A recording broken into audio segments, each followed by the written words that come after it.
Wonderstruck is really built out of things that I love, places that I love going. When I was thinking about setting this book in New York, so I thought, well, what if I have a kid run away to the Museum of Natural History? Like, what would happen there?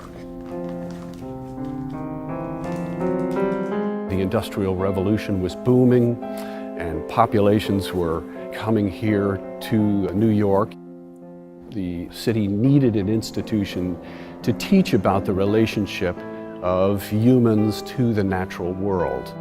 The American Museum of Natural History was an attempt to make the best, most innovative scientific museum, but they saw these ways of educating the public as tied to revealing secrets of the natural world. One can only imagine how exciting this place was when it first opened its doors. And the amazing thing is, there we are in the Museum of Natural History. It provides the film with so many opportunities. He'll drop his wallet, which Jamie's going to get, and the chase through the museum essentially begins here.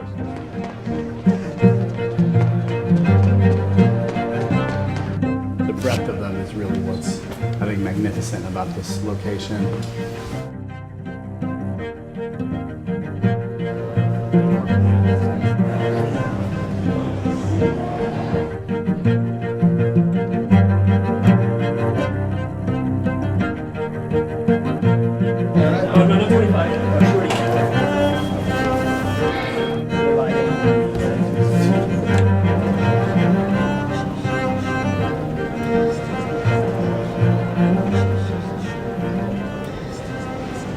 And we'll go off the hand. I mean, it should be surreal.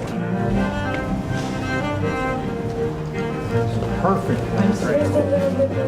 All right, so let's. I knew that the wolf diorama would have to be one of the central elements. There's a sense of beauty and mystery in the way the wolves are leaping mid-air. It just always drew me. Shine the flashlight on your own face when I say three, like this, see it? And we'll just put you in position, and you just circle it on your face, and then Joel will circle his light on the wolf face. The wolf diorama is really the epicenter of the narrative, and it runs through the film like an electric current. And by this point, you have slid, right?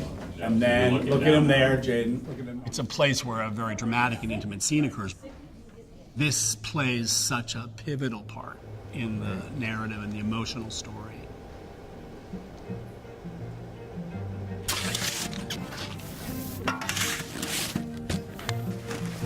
We had opportunity and need to cover the diorama in many different ways for the film.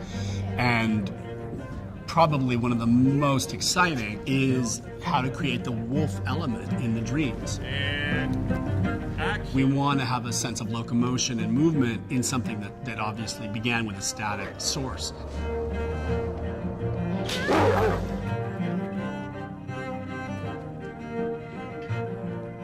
What's really cool about this is that because we're working within intense limitations of something through glass that's static, and you're using the camera to move it around, I think the result is scarier and creepier and more interesting.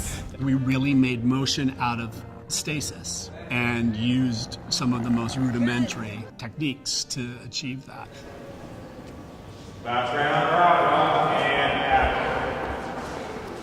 The Museum of Natural History inspired so much of the language within the film itself. Cut. It was an amazing privilege. All right, let's add more light to the lion. Another one bounced here. The themes of the diorama and the practice of the Natural History Museum are things whose meaning gains personal relevance and depth as the film intricately and carefully unfolds. Good.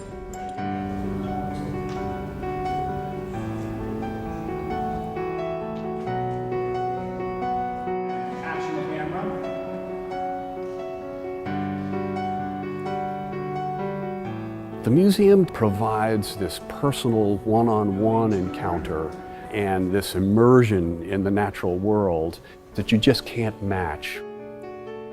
Now, when I look at the story of Wonderstruck, the fact that it's about this boy who ends up at the museum, it feels like it's the most important part, but it just happened because I liked the diorama.